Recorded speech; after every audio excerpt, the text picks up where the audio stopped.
Year-long Bible reading. Day 29. Leviticus, chapter 5 through chapter 7. Chapter 5. If anyone sins in that he hears a public abjuration to testify, and though he is a witness, whether he has seen or come to know the matter, yet does not speak, he shall bear his iniquity. Or if anyone touches an unclean thing, whether a carcass or an unclean wild animal, or a carcass of unclean livestock, or a carcass of unclean swarming things, and it is hidden from him, and he has become unclean, and he realizes his guilt, or if he touches human uncleanliness of whatever sort of uncleanliness may be, with which one becomes unclean, and it is hidden from him, when he comes to know it and realizes his guilt, or if anyone utters with his lips a rash oath to do evil or to do good, any sort of rash oath that people swear, and it is hidden from him, when he comes to know it and he realizes his guilt in any of these, when he realizes his guilt in any of these and confesses the sin he has committed, he shall bring to the Lord as his compensation for the sin that he has committed a female from the flock, a lamb or goat for a sin offering, and the priest shall make atonement for him and for his sin. But if he cannot afford a lamb, then he shall bring to the Lord as his compensation for the sin that he has committed 2 turtle doves or 2 pigeons, one for a sin offering and the other for a burnt offering. He shall bring them to the priest, who shall offer first the one for the sin offering.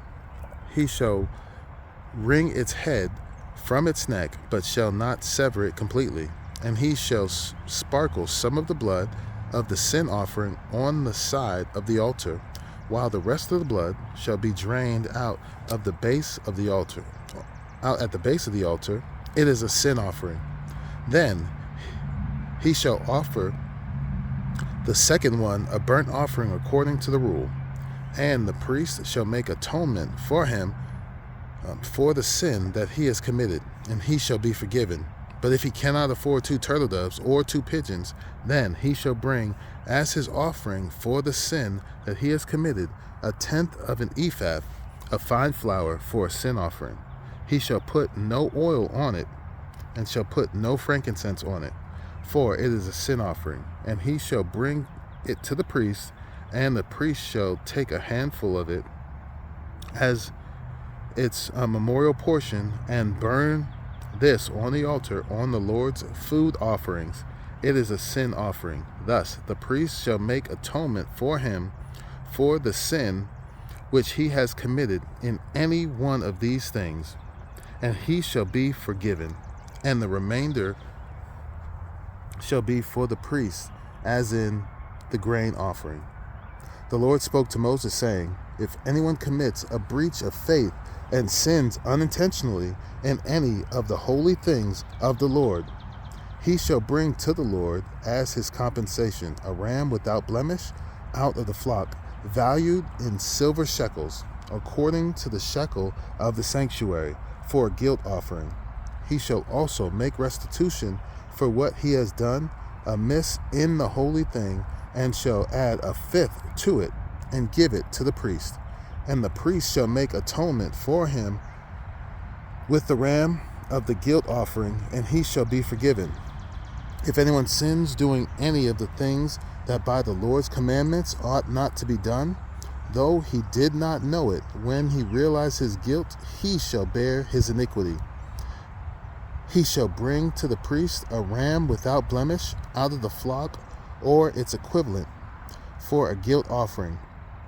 And the priest shall make atonement for him for the mistake that he made unintentionally, and he shall be forgiven. It is a guilt offering. He has indeed incurred guilt before the Lord. Chapter 6. The Lord spoke to Moses, saying, If anyone sins and commits a breach of faith against the Lord by deceiving his neighbor in a matter of deposit or security, or through robbery, or if he has oppressed his neighbor, or has found something lost and lied about it, swearing falsely, in any of all the things that people do, and sin thereby, if he has sinned and has realized his guilt, and will restore what he has took by robbery, or what he got by oppression, or the deposit that was committed to him, or the lost thing that he found, or anything about which he has sworn falsely, he shall restore it in full, and shall add a fifth to it, and give it to him to whom it belongs on the day he realizes his guilt.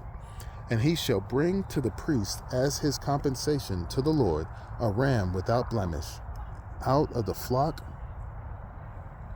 or its equivalent, for a guilt offering.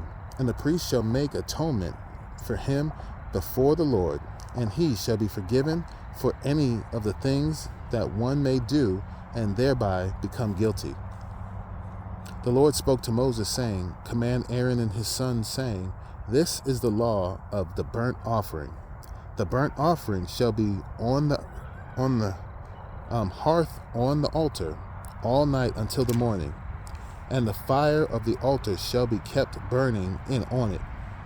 And the priest shall put on his linen garments, and put his linen undergarments on his body, and he shall take up the ashes to which the fire has reduced the burnt offering on the altar, and put them beside the altar. Then he shall take off his garments, and put on the garments, and carry the ashes outside the camp to a clean place. The fire on the altar shall be kept burning on it. It shall not go out. The priest shall burn wood on it every morning, and he shall arrange the burnt offering on it, and shall burn on it the fat of the peace offering. Fire shall be kept burning on the altar continually. It shall not go out. And this is the law of the grain offering. The sons of Aaron shall offer it before the Lord in front of the altar. And one shall take from it a handful of the fine flour of the grain offering, and its oil, and all the frankincense that is on the grain offering, the burnt offering, and burn this as its memorial portion on the altar, a pleasing aroma to the Lord. And the rest of it Aaron and his sons shall eat. It shall be eaten unleavened in a holy place. In the court of the tent of meeting they shall eat it. It shall not be baked with leaven. I have given it as their portion of my food offering. It is a thing most holy, like the sin offering and the guilt offering. Every male among the children of Aaron may eat of it, as decreed forever throughout your generations. From the Lord's food offering, whatever touches them shall become holy. The Lord spoke to Moses, saying, This is the offering that Aaron and his sons shall offer to the Lord on the day when he is anointed, 1/10 of an ephah of fine flour as a regular grain offering, half of it in the morning, and half in the evening. It shall be made with oil on the griddle. You shall bring it well mixed in baked pieces like a grain offering, and offer it for a pleasing aroma to the Lord. The priest from among Aaron's sons, who is anointed to succeed him, shall offer it to the Lord as decreed forever. The whole of it shall be burnt. Every grain offering of a priest shall be wholly burned. It shall not be eaten. The Lord spoke to Moses, saying, Speak to Aaron and his sons, saying, This is the law of the sin offering. In the place where the burnt offering is killed shall the sin offering be killed before the Lord. It is most holy. The priest who offers it for sin shall eat it. In a holy place it shall be eaten. In the court of the tent of meeting, whatever touches it, flesh shall be holy. And when any of its blood is splashed on a garment, you shall wash that on which it was splashed in a holy place. And the earthenware vessel in which it is boiled shall be broken. But if it is boiled in a bronze vessel, that shall be scoured and rinsed in water. Every male among the priests may eat of it. It is most holy, but no sin offering shall be eaten from which any blood is brought into the tent of meeting to make atonement in the holy place. It shall be burnt up with fire. This is the law of the guilt. Chapter 7. This is the law of the guilt offering. It is most holy.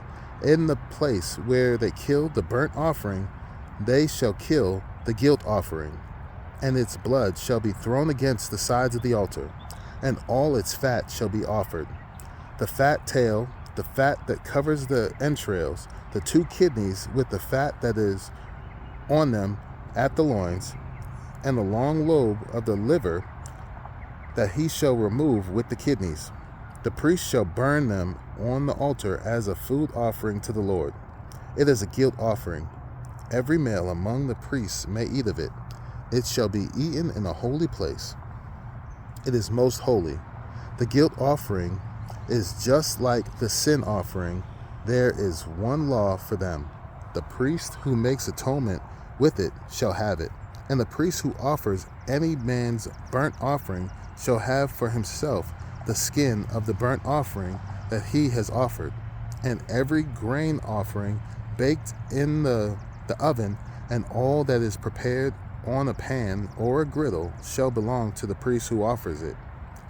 And every grain offering mixed with oil or dry shall be shared equally among all the sons of Aaron. And this is the law of the sacrifice of peace offerings that one may offer to the Lord. If he offers it for thanksgiving, then he shall offer with the thanksgiving sacrifice unleavened loaves mixed with oil, unleavened wafers smeared with oil, and loaves of fine flour well mixed with oil.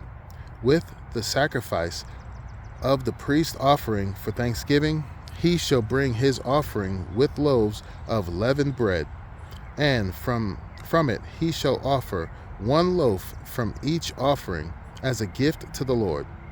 It shall belong to the priest who throws the blood of the peace offerings and the flesh of the sacrifice of the peace offering for thanksgiving shall be eaten on the day of the offering. He shall not leave any of it until the morning.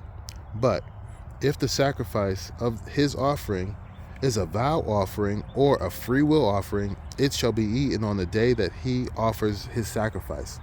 And on the next day, what remains of it shall be eaten. But what remains of the flesh of the sacrifice on the 3rd day shall be burnt up with fire. If any of the flesh of the sacrifice of his peace offering is eaten on the 3rd day, he who offers it shall not be accepted, neither shall it be credited to him. It is tainted, and he who eats of it shall bear his iniquity. Flesh that touches any unclean thing shall not be eaten. It shall be burnt up with fire. All who are clean may eat flesh. But the person who eats of the flesh of the sacrifice of the Lord's peace offering will, while an uncleanness is on him, that person shall be cut off from the people. If anyone touches an unclean thing, whether human uncleanness, or an unclean beast, or any unclean detestable creature, and then eats some flesh from the sacrifice of the Lord's peace offering, that person shall be cut off from his people. The Lord spoke to Moses, saying, Speak to the people of Israel, saying, You shall eat no fat of ox or sheep or goat, the fat of an animal that dies of itself, and the fat of one that is torn by beasts may be put to any other use, but no but on no account shall you eat it. For every person who eats of the fat of an animal, of which a food offering may be made to the Lord, shall be cut off from his people. Moreover, you shall eat no blood, whether of fowl or of animal, in any of your dwelling places. Whoever eats any blood, that person shall be cut off from his people. The Lord spoke to Moses, saying, Speak to the people of Israel, saying, Whoever offers the sacrifice of his peace offering to the Lord shall bring his offering to the Lord from the sacrifice of his peace offering. His own hand shall bring the Lord's food offering. He shall bring the fat with the breast, that the breast may be waved as a wave offering before the Lord. The priest shall burn the fat on the altar, but the breast shall be for Aaron and his sons, and the right thigh you shall give to the priest as a contribution from the sacrifice of your peace offering. Whoever among the sons of Aaron offers the blood of the peace offerings and the fat shall have the right thigh for a portion. For the breast that is waved and the thigh that is contributed, I have taken. Lost my place. I have taken from the people of Israel out of the sacrifices of their peace offering, and have given them to Aaron the priest and to his sons as a perpetual due from the people of Israel. This is the portion of Aaron and for his sons from the Lord's food offerings from the day they were presented to serve as priests of the Lord. The Lord commanded this to be given them by the people of Israel. From the day that he anointed them, it is a perpetual due throughout their generations.